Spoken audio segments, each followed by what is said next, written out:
নমস্কার, পাপুনের গল্পঘরের আর একটা নতুন ছোট্ট গল্পে আপনাদের সবাইকে স্বাগত। গল্পটির নাম অন্ধকারের আলো।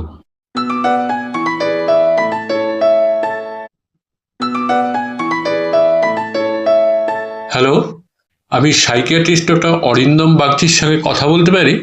হ্যাঁ বলুন, আমি ওনার পিএ বলছি। না, আসলে আজ আমার একটা অ্যাপয়েন্টমেন্ট ফিক্স করা ছিল ওনার সাথে। আচ্ছা, আপনার নামটা একবার বলুন। Antara, Antara Mitra. 1 minute please. Oh sure. হ্যাঁ, অন্তরা মিত্র, হ্যাঁ পেয়েছি। হ্যাঁ, আজ দুপুর 2টোয় কলেজ স্ট্রিটে কফি হাউসে চলে আসবেন। ওপরে উঠে একদম বাম দিকের টেবিলটায় বসবেন। কফি হাউসে? ওনার চেম্বার? ওটাই ওনার চেম্বার। বুঝলাম না। যেমন বলা হচ্ছে করুন।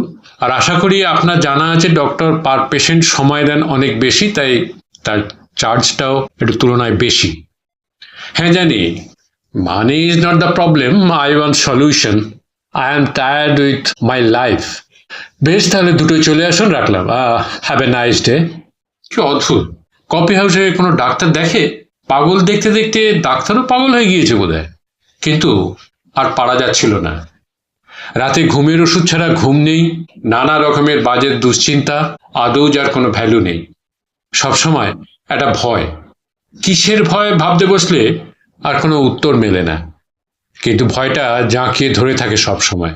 বারবার মানিব্যাগ চেক, হারিয়ে গেল না তো? ঘরে ঢুকে ছিটকিনি বারবার চেক।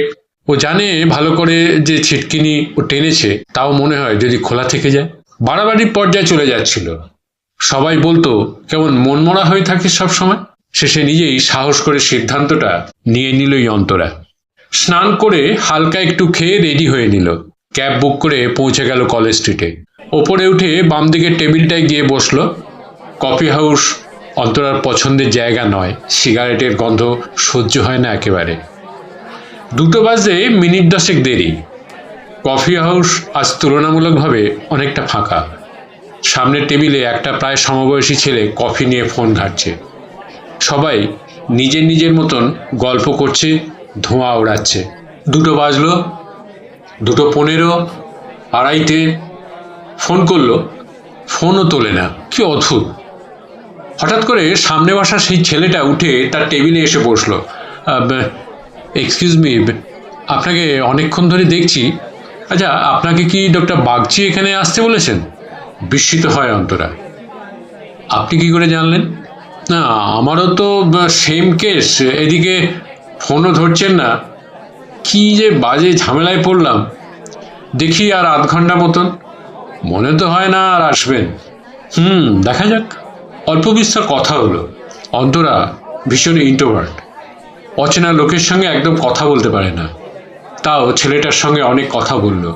ছেলেটা ভীষণ মজাদার, কথায় কথায় হাসে। মনে হচ্ছিল না যে এর কোনো মানসিক রোগ থাকতে পারে। তবুও বাইরে থেকে কি আর সব বোঝা যায়? 3টে বাজলো, ফোনও ধরছে না। না, এবার উঠতে হয়। আচ্ছা, আপনার প্ল্যান কি আজ? কোনো প্ল্যান নেই। ডক্টর তো অনেক সময় নিয়ে দেখেন শুনেছিলাম, তাই আর কোনো প্ল্যান রাখিনি। হ্যাঁ, আমিও তো তাই। আচ্ছা, আপনি তো বললেন যে কলকাতা তেমন চেনেন না। চলুন, আজকে আপনাকে কলকাতা চেনাই। কিভাবে শুনি? প্রথমেই যাব কাছেই পুঁটিরামের কড়াইশুটির কচুরি আর রাবড়ি দিয়ে টিফিন। তারপরে মেট্রো করে ময়দান। শীতের কুয়াশা ঘেরা ময়দান ভীষণ মায়াবী। তারপরে ওই হলুদ ট্যাক্সি করে কাছেই প্রিন্সেপ ঘাট, সেখানে নৌকো করে সূর্যাস্ত। আহা, জমে কি বলেন? ঢোক গিলল অন্তরার। এরকম পাগলের মতন ও বাঁচত এককালে। তারপর কবে যে বাঁচতে ভুলে গেল কে জানে। আরে ছেলেটার নামটাই তো জানা হয়নি। শুভব্রত। লোক প্যার সে হামে শুভ বুলাতে হয়। বলুন, এবার যাবেন কিনা? এরকম অফার কিন্তু অ্যামাজনেও পাবেন না। আরেকটা রিকোয়েস্ট, প্লিজ প্লিজ, ওই আপনি বলবেন না। অত বুড়ো হয়ে যায়নি এখনো। না বলতে গিয়েও কখন হ্যাঁ বলে ফেললো অন্তরা। নিজের ভেতরের বন্য প্রাণীরা বহুদিন পর লাগাম খোলার সুযোগ পেয়ে নাচানাচি জুড়েছে। পুঁটিরামে খেলো, ময়দানে বিকেলে রোদ মাখলো। এবার গন্তব্য প্রিন্সেপ ঘাট। শুভ একের পর এক জোকস বলে হাসিয়েই চলেছে। যেখানে সেখানে গুনগুনিয়ে ওঠে নিজের মতন। প্রিন্সেপ ঘাটে পৌঁছে তার মাথায় আর এক ভূত চাপল। প্রাঙ্ক করব মানে? আরে প্রাঙ্ক, ভিডিও দেখেননি? সরি দেখনি? হ্যাঁ, সে দেখেছি খান কত, কিন্তু এখানে, হ্যাঁ এখানেই। শোনো, প্ল্যানটা শোনো। দেখো, লোকজন এই রাস্তা দিয়ে হেঁটে যাচ্ছে, তো আমি প্রথমে হাঁটতে হাঁটতে একটা জায়গায় এমনভাবে টপকাবো যেন ওখানে কিছু পড়ে আছে। আসলে কিছুই নেই, কিন্তু ভান করব ওই রকম, যে তুমিও এক্স্যাক্টলি ঠিক একই জিনিস করবে। 3 নম্বরে যে পার করবে তার রিয়াকশন কি হয় আমরা সেইটা দেখব। যথারীতি তাই হলো।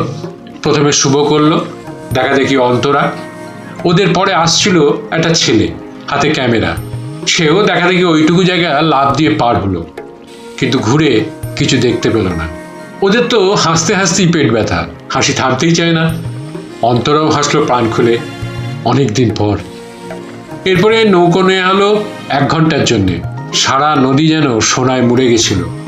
অন্তরা হাঁ হয়ে দেখছিল সেই দৃশ্য। ম্যাডাম, প্রতিদিন নেচার ফ্রিতে মর্নিং আর ইভিনিং শো দেখায়, আমরা দেখি কদিন? সূর্যাস্তটা বড়ই সুন্দর জানি। আচ্ছা, কোনো গান চালানো যাক। শুভ গান চালালো, জানি দেখা হবে, শ্রেয়া ঘোষালের গলায়। অন্তরা ভাবছিল কি করে এতদিন এত কাছে থেকেও এত সুন্দর সন্ধ্যাগুলো মিস করত। উঠতে ইচ্ছে করছিল না, কিন্তু সময় হয়ে এসেছে। ম্যাডামজি, আমাদের জীবনে এত টেনশন, এত দুশ্চিন্তা কেন জানো?